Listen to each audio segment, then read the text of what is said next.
नमस्कार. आज आपण एक अशा विषयावर बोलणार आहोत जो आपल्या सर्वांचा परिचयाचा आहे, पण त्याच्या आत दडलेली रहस्य कदाचित आपल्याला माहीत नसतील.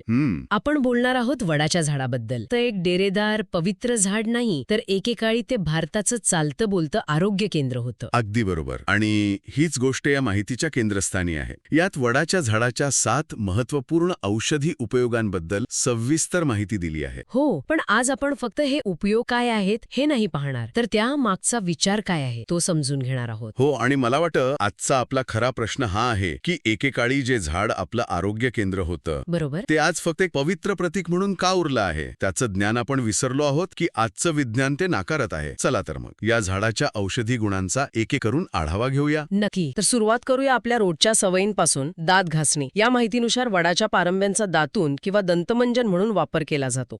आजच्या काळात जिथे वेगवेगळ्या फ्लेवर्सचे टूथपेस्ट आणि इलेक्ट्रिक ब्रश आहेत, तिथे हे वाचून मला खरंच गंमत वाटली. हे आजही कोणी करत असेल का? खरं तर शहरांमध्ये नाही, पण ग्रामीण भागात आजही ही पद्धत वापरात असू शकते. आणि यातली गंमत अशी आहे की ही फक्त दात स्वच्छ करण्याची पद्धत नाही. अच्छा. हो, पारंब्या जेव्हा आपण दातून म्हणून वापरतो तेव्हा त्या चावल्या जातात. या प्रक्रियेत त्यातील रस बाहेर येतो आणि तो आपल्या लाळेत मिसळून हिरड्यांमध्ये मुरतो. ओके. आणि या रसामध्ये तुरट गुणधर्म असतात. तुरट गुणधर्म हा शब्द आपण अनेकदा ऐकतो, पण याचा नेमका अर्थ काय? म्हणजे हे काम कसं करतं? हे समजून घेण्यासाठी एक सोपं उदाहरण घेऊया. आपण कच्ची केळी किंवा आवळा खाल्ल्यावर तोंडात जसं कोरडं आखडल्यासारखं वाटतं ना, हो, बरोबर. तोच तुरटपणा. हे गुणधर्म शरीरातील पेशींना आणि रक्तवाहिन्यांना आकुंचन पावण्यास मदत करतात. अच्छा. त्यामुळे जेव्हा हा रस हिरड्यांवर लागतो तेव्हा तो हिरड्यांना घट्ट करतो, त्यांना मजबूत बनवतो आणि त्यातून होणारा रक्तस्राव थांबवतो. अरे वा, म्हणजे हे तर 2 in 1 सोल्युशन झालं. दातही स्वच्छ आणि हिरड्याही निरोगी. पण मग केसांसाठी? इथे वटजटाधी तेल नावाचा उल्लेख आहे. वटजटा म्हणजे वडाच्या जटा, म्हणजेच पारंब्या. हे अविश्वसनीय आहे. बरोबर. आपण पारंब्याला नेहमी झाडाचा एक निरुपयोगी लटकणारा भाग म्हणून पाहतो, पण त्यातून केसांसाठी तेल बनतं हे ऐकून मला निसर्गाकडे पाहण्याचा दृष्टिकोनच बदलावासा वाटतोय. आणि हाच तर पारंपरिक ज्ञानाचा गाभा आहे. निसर्गात कोणतीच गोष्ट निरुपयोगी नसते. वटजटाधी तेल हे आयुर्वेदातील एक प्रसिद्ध तेल आहे.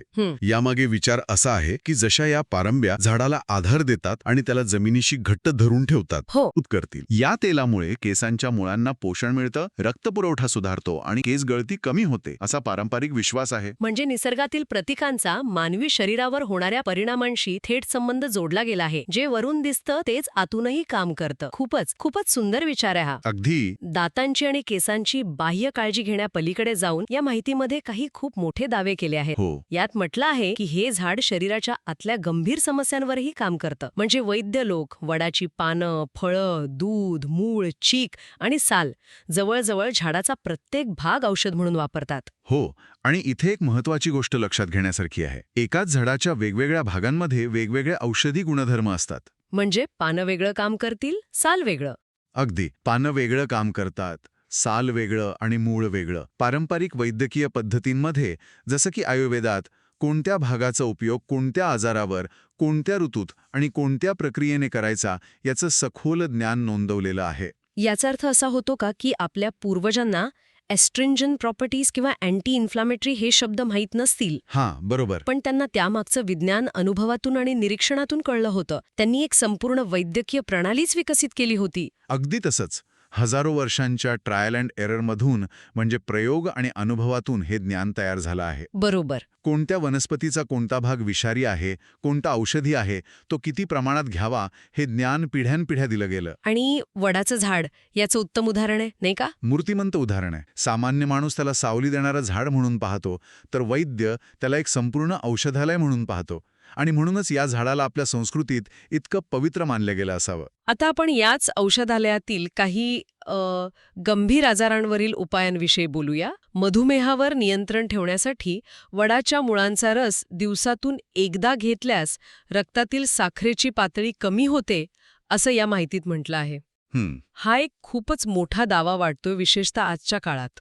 हो, हा एक खूप मोठा दावा आहे आणि तो तितक्याच गांभीर्याने घ्यायला हवा. पहिली आणि सर्वात महत्वाची गोष्ट म्हणजे अशी कोणतीही गोष्ट वैद्यकीय सल्ल्याशिवाय करू नये. अर्थात आधुनिक वैद्यकशास्त्रात मधुमेहावर निश्चित उपचार आणि औषधं उपलब्ध आहेत आणि तीच प्रमाण मानली पाहिजेत. बरोबर आहे, पण या पारंपरिक ज्ञानाला पूर्णपणे नाकारताही येत नाही. आजकाल अनेक आधुनिक औषधं सुद्धा वनस्पतींपासूनच प्रेरणा घेऊन तयार केली जातात. हो, मेटफॉर्मिन सारखी. तर मग वडाच्या मुळांवर काही शास्त्रीय संशोधन झालं आहे का?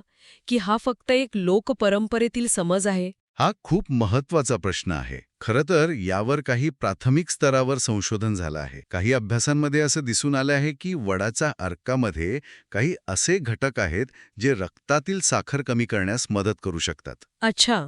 पण हे सर्व अभ्यास प्रयोगशाळेत किंवा प्राण्यांवर झालेले आहेत. मानवावर त्याचे नेमके काय परिणाम होतात, ते किती प्रमाणात सुरक्षित आहे, यावर अजून संशोधन व्हायचं आहे. बरोबर, यावर मोठ्या आणि सखोल क्लिनिकल ट्रायल्सची गरज आहे. त्यामुळे शक्यता नक्कीच आहे, पण त्याला प्रमाणित उपचार म्हणणं आज तरी चुकीचं ठरेल. म्हणजे या पारंपरिक दाव्यांमध्ये सत्याचा अंश असू शकतो, पण तो विज्ञानाच्या कसोटीवर सिद्ध व्हायचा बाकी आहे. आता पुढच्या मुद्द्याकडे वळूया. हां, या माहितीत म्हटलंय की वडाच्या सालीचा काढा रक्तस्त्राव थांबवण्यासाठी वापरला जातो. साल पाण्यात धुवून उकळून हा काढा बनवतात. हो, आणि विशेष म्हणजे हाच काढा जुलाब, अतिसार आणि मूत्रविकारांवरही उपयुक्त आहे.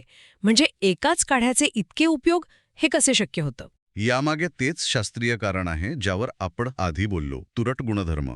अच्छा, पुन्हा तेच? हो, झाडांच्या सालीमध्ये टॅनिन नावाचा घटक जास्त प्रमाणात असतात. जेव्हा शरीरातून रक्तस्राव होतो, तेव्हा हा काढा प्यायल्याने किंवा लावल्याने त्यातील टॅनिन रक्तवाहिन्यांना आकुंचन पावण्यास मदत करतात. म्हणजे त्या अरुंद होतात. अगदी. रक्तवाहिन्या अरुंद झाल्या की रक्तप्रवाह आपोआप कमी होतो आणि रक्तस्राव थांबतो. अच्छा, म्हणजे एकच गुणधर्म दोन वेगवेगळ्या समस्यांवर काम करतो.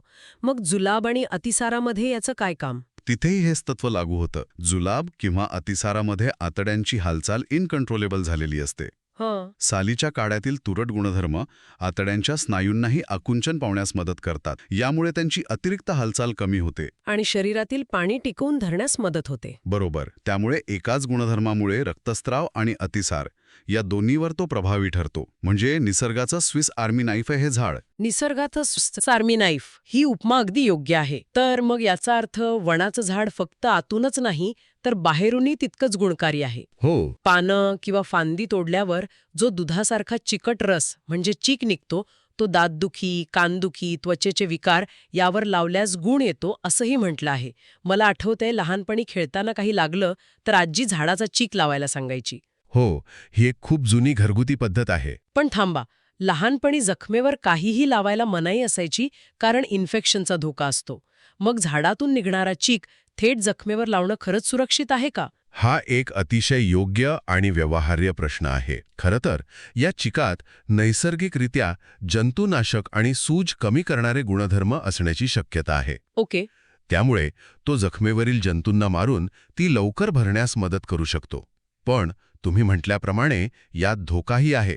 तो काय? झाडावरून टाकलेला चीक शुद्ध नसतो. त्यात धूळ किंवा इतर जंतू असू शकतात ज्यामुळे इन्फेक्शन होऊ शकतं. म्हणूनच या माहितीत एक सूचनाही दिली आहे की हा चीक कमी प्रमाणात आणि काळजीपूर्वक वापरावा. बरोबर. आजच्या काळात जिथे आपल्याकडे अँटीसेप्टिक क्रीम्स उपलब्ध आहेत तिथे हा धोका पत्करण्याची गरज नाही. अगदी. आणि सर्वात शेवटी या माहितीनुसार वडाच्या पानांच्या रसाला तर त्वचा विकारांवर रामबाण उपाय म्हटले आहे. विशेषतः मुरूम आणि त्वचेवरील डागांसाठी. रामबाण उपाय हा शब्दप्रयोगच खूप मोठा आहे. बरोबर. आणि आता जर आपण या सर्व गोष्टी मोठ्या चित्रात पाहिल्या, सालीचा तुरट गुणधर्म, मुळांमधील साखर कमी करण्याची शक्यता, चिकातील जंतुनाशक गुणधर्म, तर आपल्याला एक पॅटर्न लक्षात येतो. तो म्हणजे वडाच्या झाडामध्ये अँटीबॅक्टेरियल आणि अँटी इन्फ्लेमेटरी गुणधर्म असण्याची दाट शक्यता आहे. म्हणजे जंतुनाशक आणि दाह कमी करणारे. तर अगदी मुरूम हे बेसिकली बॅक्टेरियाच्या संसर्गामुळे आणि त्वचेतील दाह किंवा सुजेमुळे होतात. पानांच्या रसात हे दोन्ही गुणधर्म असतील तर तो मुरुमांवर प्रभावी ठरू शकतो. तर आज आपण पाहिलं की एका सामान्य दिसणाऱ्या वडाच्या झाडात किती आरोग्यदायी रहस्य दडलेली आहेत. दातून म्हणून वापरल्या जाणाऱ्या पारंब्यांपासून ते मधुमेहावरील नियंत्रणासाठी उपयुक्त ठरू शकणाऱ्या मुळांपर्यंत आणि त्वचेच्या समस्यांवर रामबाण उपाय ठरणाऱ्या पानांपर्यंत. बरोबर. या झाडाचा प्रत्येक भाग औषधी आहे. यातून हेच दिसून येतं की आपली पारंपरिक ज्ञान परंपरा निसर्गाकडे एक संपूर्ण संसाधन म्हणून कशी पाहत होती.